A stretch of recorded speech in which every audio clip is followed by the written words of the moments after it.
All right, welcome back, everyone. This is Ebony again, aka Fit Mom Diva of Simplicity Health Style, and today we have Miss Jessica with us. How are you, Jessica? I'm doing good. Awesome. Thank you for spending time with us today. And as a form of appreciation for all of you that are taking time out of your day to listen to her, please know that when you get to the end, I will have a complimentary gift for you as a form of appreciation. So thank you so much for being here today. And let's listen to what Miss Jessica wants to share with us. So, Jessica, can you start us off so that we get to know a little bit more about you and share a motivational quote that really inspires you, something that encourages you and gets you going? Okay, so the thing is, I love to save quotes and stuff like that because I have a Pinterest account. So I'll just like hoard all different kinds of quotes. But as I was going through some of my favorites, I decided to pick this one that said, "A satisfied life is better than a successful life." And then it continues on to say, "Because our success is measured by other people's expectations, but our satisfaction is measured by like our soul, our mind, and our heart."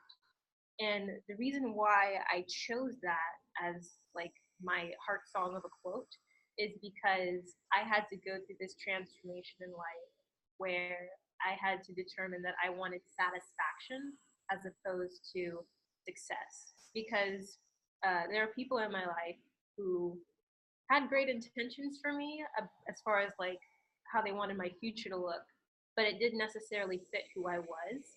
So it really messed with me and like who I wanted to become. So I got to this point where I realized, no, I need to be happy for myself and inside my soul and everything like that. So I had to go through that transformation. So that's why I like that quote a lot. Yes, and we, excuse me, we all have our unique transformations, and a lot of times we might feel like we are, the only ones going through XYZ situation, and in many cases, is not. A lot of times, your friends are going through similar things. We may not always be talking about it at all times, but when we start to talk to each other, we realize that we go through a lot of similar things. Can you talk a little bit about a time where maybe you didn't see the light at the end of the tunnel and you felt like, and even related to the experiences that you were just alluding to just now, um, talk about a time where you didn't necessarily see the light at the end of the tunnel and you had to go through significant, change, and maybe a lot of external obstacles were in play and challenges that you didn't foresee, but at the end of the day, you were able to bring your goal to fruition. Okay, so a situation that I'm thinking about is I think it was about 2 years ago. I'm in college at this point, and I'm a computing and the arts major. And basically, what that means is I know how to write code for programs and software and all that stuff, but the arts are supposed to be applied to it. But this major is still kind of new at our school, so it's a lot of computing, and you kind of get art at the tail end of classes and stuff like that. So a lot of the work that I was doing was coding for coding's sake, and that's not how I operated. And the first time I started coding was when I was in college. So I felt very like incapable or incapable, and I had a lot of imposter syndrome going on because I would notice these trends when I would take my programming classes where I would just have like this decline where at the beginning maybe the assignments are going well, then it just kind of dips off as it gets harder and harder. But there was a particular day when I went to my first class and I was feeling awful because I was already burnt out and I was trying to do these assignments. And there were times when I couldn't finish my programming assignments because they were due at midnight. And I've been working on them, but I just can't figure it out. And it's not like the professor is going to give you the answer. So I would ask questions and do the best that I could, but then I would just have these ultimate moments where like I knew I wasn't going to get full credit because I couldn't figure it out, and all of that was weighing on me. So I went to my first class that day, and then I was getting ready to walk to my second class, but I just had this moment of like, I can't do this. So I was living on campus at the time, and I just decided to go back to my dorm, and I just stayed in there all day, and I emailed my professors, and I told them that I was feeling sick And I was. It just wasn't like, I didn't have a cold or a flu or something. It was just that like I felt sick in who I was. Like I felt like I lost what I was going for, what I thought my major was supposed to be, and all that kind of stuff, and what I really wanted to do. So I just told my professors, I'm not feeling well. I can't come to class today. And my mom happened to see my email because, like, we used to have it where my email account would be like linked so that she could see things. Uh, and so she saw that I emailed my professors and that I said that I wasn't feeling well. And so she was texting me all day and she was saying, "What's wrong?" Because she was just like, "Oh gosh, what's wrong with my daughter?" And I was just in such a dejected state that I didn't answer any phone calls or any text messages. And I was just really depressed because I felt like this isn't exactly what I want to be doing. I'm putting in all this work, but I'm still like failing and stuff like that. And so through challenges like that, I realized more and more and more that I needed to start doing things that made me happy. And that at the moment was definitely dragging down on my happiness. Yeah, and I think that it takes a lot of self-awareness sometimes to realize when we're extending ourselves too much, like what is a really good balance. And that's one of the things that I actually just spoke about to someone today, where there was a point about a year ago where I was feeling like, oh my gosh, I'm doing so much work. And it was more intrinsic work. It wasn't as much external work, although there was a lot of external work along with it. And the reason why I decided to develop one of my courses is called Be More, Don't Settle.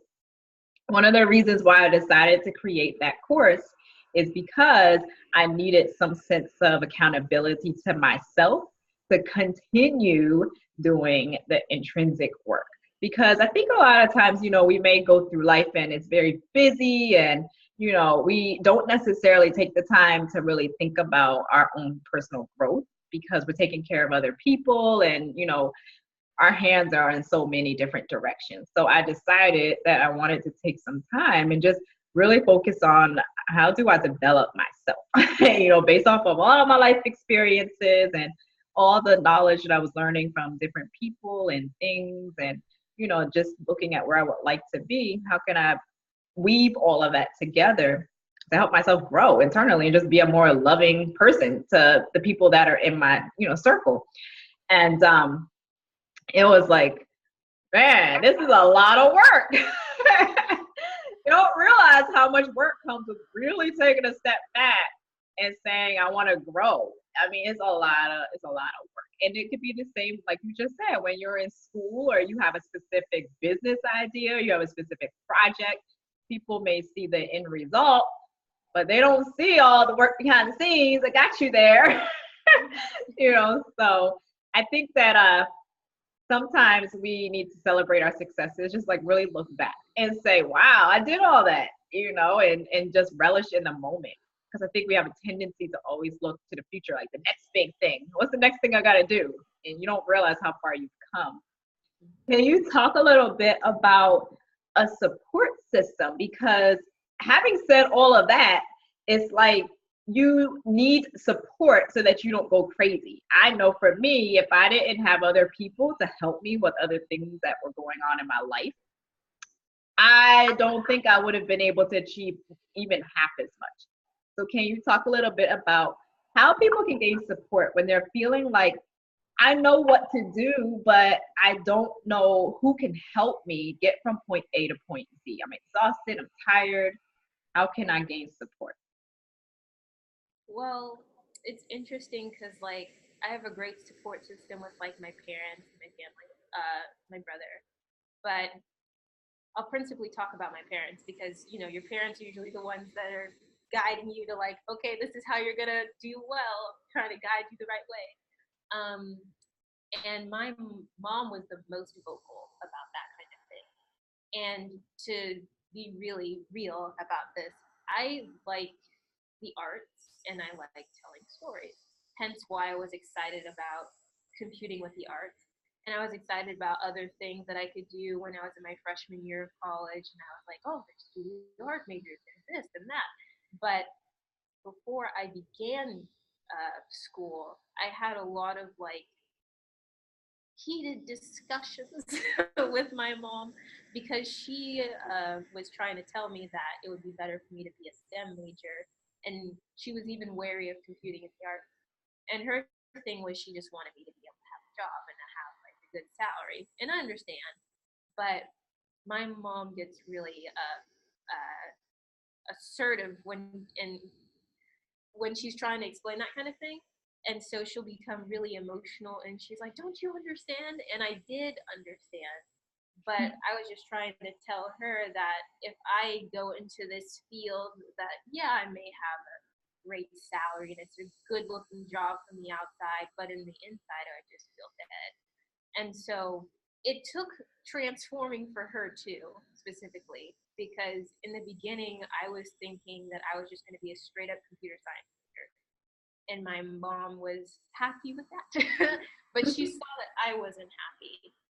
And so I had to really just sit and talk with her on multiple occasions and show her, no, there are people who take these different fields, like in the arts and stuff like that. And they like show you, here's ways that you can profit off of that. Here's ways you can make your own career, make your own business, and all these different things. So for like my support system, I basically had to help transform my support system along with myself so that I could like live that life of feeling satisfied and not going for the external success look. But if there's people out there who don't have like a support system or they're like struggling with their support system also, one of the things that helped me was that I looked at people who were doing things that I wanted to do. And it may not have necessarily been like they were building a business that I wanted to build exactly, but I saw people who were in dire straits or like on their last leg and they wanted to try something because they wanted to do something for their future. And they either didn't have support from their parents or they only had this much money on their tax return, but they just bought the equipment and they just went after it and did it. And when I watched their journey from their beginnings of like really humble beginnings to like where they're at now and they're enjoying their life, they're enjoying their careers, and they're living this life of satisfaction, it really helped me because it showed me, oh, it can be done because there are all these different people out here. And so my support system was not just my parents, but looking at people who were doing things and they started in a similar situation where it was like, I don't know how I'm going to get out of it. I don't know how I'm going to get from point A to point B. I don't know how I'm going to move from this career into something that I actually like. So, like, my advice would be to look towards other people, even if you don't have someone in your life right now. Like, if you don't have a computer at home, go to the public library and look at articles of people or look at videos, and then you get like this idea of like, well, this person did it, and some people will explain it and everything. So that was like really helpful for me because that really solidified my ability to like say, well, this is what I really Yeah, and everything is a process, and I like what you said about you had to transform your support circle as you transform. And, I strongly believe in people are in our lives for a reason, season, or a lifetime. I think that at some point in your life, you need a certain type of person in your environment in order to help you get to wherever it is that you're getting to. And then in the next season, you need a different type of person, So I noticed that in my, career, I needed certain type of people to be in my life as I was studying for my degrees, right? I needed professors and I needed that type of environment in order to understand and learn the material. Once I learned the material and graduated, I didn't need those people around me anymore. It was now I'm transitioning into actually utilizing what I just learned and doing something new with it. So then I needed another set of people in my life, And some of those people, they stick around for the long term, but not all of them. You don't always, if I think everybody that we've always known stuck around forever, we'd have a whole lot of people that we need to keep in contact with on a regular basis, huh? A whole lot of folks. Everybody, we all have our seasons where we need certain people in. And I believe that you can ask for the right people to come into your life in that time and they will always appear. I've seen that in my life. It always happens. As soon as I have a need, I just put it out there like I have a need and then the person appears. It's so amazing how that happens. But can you talk a little bit about how what's the relationship between self-care and realizing our dreams, and how can we infuse more self-care into our lives? Because even though we have support sometimes, and even though we know what our goals and dreams are, sometimes we're just so busy that we don't have enough time, or we don't feel like we have enough time in order to really put forth enough energy and effort into our goals and serving others the way that we want to. So maybe even talk about some of your challenges in the area of self-care, but what are some things that you've done in order to, just feed your spirit so that you feel more alive and more fulfilled? Okay, so I'm gonna be real because I do have issues with self care. Because basically since like middle school, I've been going really hard on my academics. So I've been doing higher level classes since I was in middle school. There was this thing called GATE. I think it was called GATE, or it was like honors classes. And I got like the form for it, and my mom, she saw that like you could pick at least two, so I was just gonna pick two, and she's like, "Oh no, you're doing all four," and I'm not mad about it because I really enjoyed the program because it was right for my brain. But as I went on, I did from GATE, I went to honors, and then after honors, I did like advanced placement classes, which are like for college credit. Then I did something called International Baccalaureate for my last 2 years in high school. And now in college, I'm doing the honors college. So I continue that trend. But in doing so, I learned a lot of interesting, amazing things in a different way that you wouldn't learn it in like a typical classroom setting. But it required the lights went on. Yeah, I see it turned blue. That's okay. No worries. Not a The big deal. because I can turn them on. It's okay. Okay. Well, the thing that was interesting is that for all of the stuff that I was able to learn, it required that much more work. And there were times when I would go without sleep for like a whole night or 2 nights, or times when it was like 3 days on 5 hours of sleep because I'm writing all these essays and doing all these things, and I'd feel half crazy. And so I didn't really take care of myself as well as I should have at those times. And it was because times I felt like I really couldn't just because I was so stressed for time. But what I'm learning right now to do is to really make the time to do that. So because I know I'm a workaholic type. Because of the way that I grew up with my academics and stuff like that, I will sit for hours doing one thing and I will forget that I have a stomach to feed. I'll forget that I need to sleep and all this kind of stuff. But what I'm learning is to integrate things between work and into my work. So maybe sometimes I'll listen to like a funny podcast, and that will help me because if I'm stressed going through all these assignments, laughing in between that, or even making light of my own struggles, making comedy out of it, is like, okay, well, it's bad, but we're gonna enjoy it. we're in the trenches now, but it's okay. Or I'll do things like when I was staying on campus in the city that I'm in, I would just walk around. Like it'd be a Saturday, get my book bag, and I'll just walk around the city and take my sketchbook or take my camera or do things like that. But you can look up all these different lists of different self care ideas. But the reason why self care is so important is because it's essential to us like functioning as people, because we're not robotic. We Yeah. have feelings and we have like a lot of information that we're going through. So we have to like sit back and be able to process not just stuff for our minds, but taking care of our bodies, even if it's like dipping your feet in some hot water or whatever. We all really need to take care of ourselves because it's not indulgent, it's essential. And if we don't take care of ourselves, then we won't have the energy or the full 100% of our entire being to be able to go after it. So we really have to like divvy that up.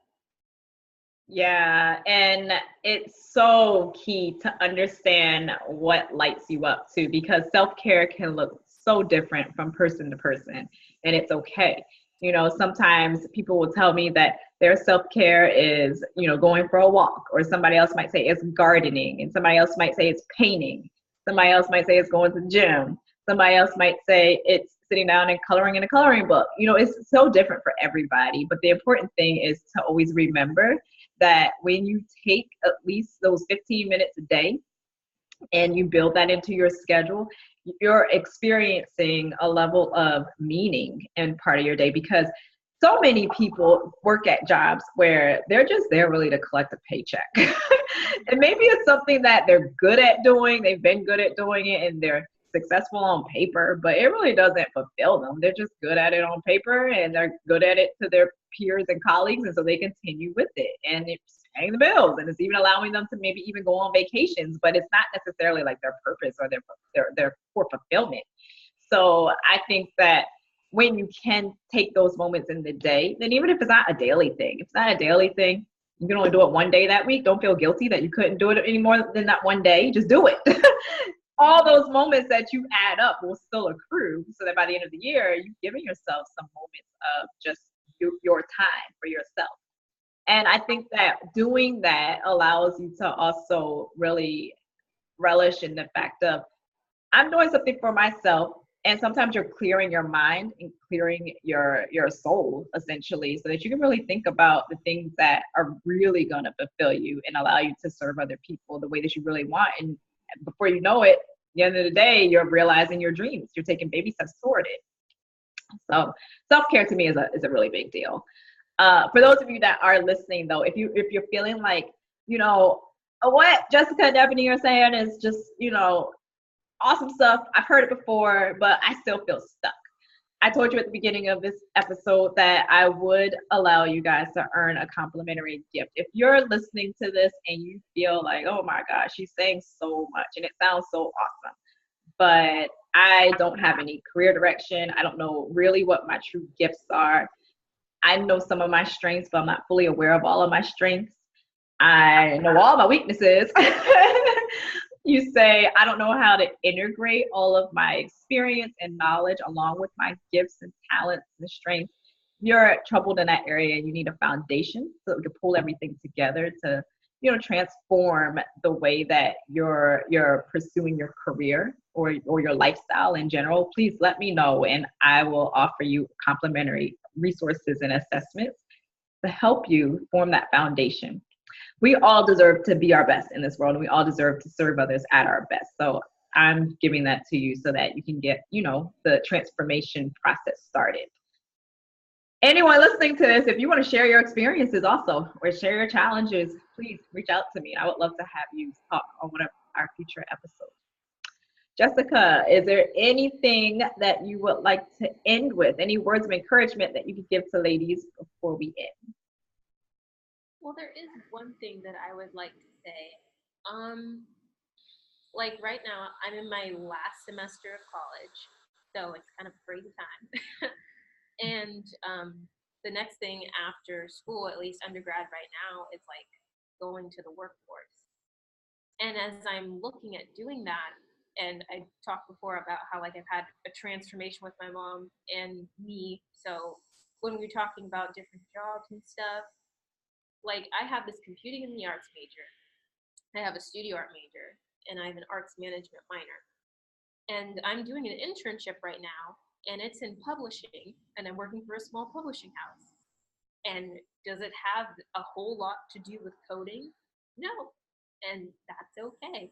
Like if you if your idea of who you want to be or what career you want to do shifts, that's okay. And it doesn't matter if it shifts in your freshman year, it doesn't matter if it shifts in your senior year. Like I decided to like step back and think about, okay, what do I actually want to do? Or what capacity do I want to work in? Like coding took a long time for me to get a handle on. And I recognize that I still do want to include it in my future, but in a particular way. Like I'm a project kind of person. So there are things that I might like to code on my own time. So I don't know if I necessarily want to be a developer right now. At least that's where my frame of mind is at this moment. But I can still work on little projects on the side and do my publishing internship during the day. And if I tell someone what my major is and what I'm working in right now, they might give me a look, but that's okay because I'm satisfied. So if there's anybody out there that feels like, well, I want to do this, but I'm going to school for this thing, or I want to make this left turn, but it doesn't seem like other people will understand. They don't need to understand. Just Yeah. like go with your thing.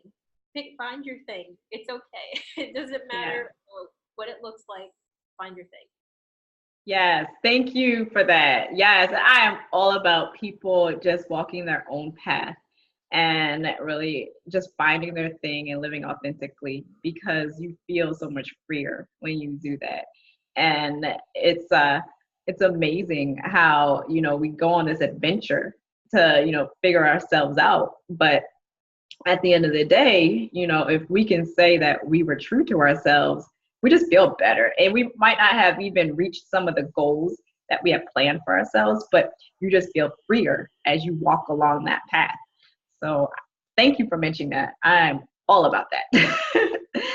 All of you that are listening, as I said, if there's anyone out there that wants to share their experiences, please feel free to reach out to me. All of my contact info is in the description box, as well as Jessica's. And you'll find the link to my Nutrition for Busy Women Facebook group. We're not just talking about nutrition from a food consumption standpoint, but also mind, body, and soul. So if you're looking for ladies that are purpose driven and want to support and encourage you, I welcome you to get to know me more intimately in that group, or send me an email and we can find another way of connecting. Thank you so much, Jessica. I appreciate you. And wherever you guys are in the world, share this content out and don't forget to live a life full of meaning and purpose. I will talk to you all soon. Bye.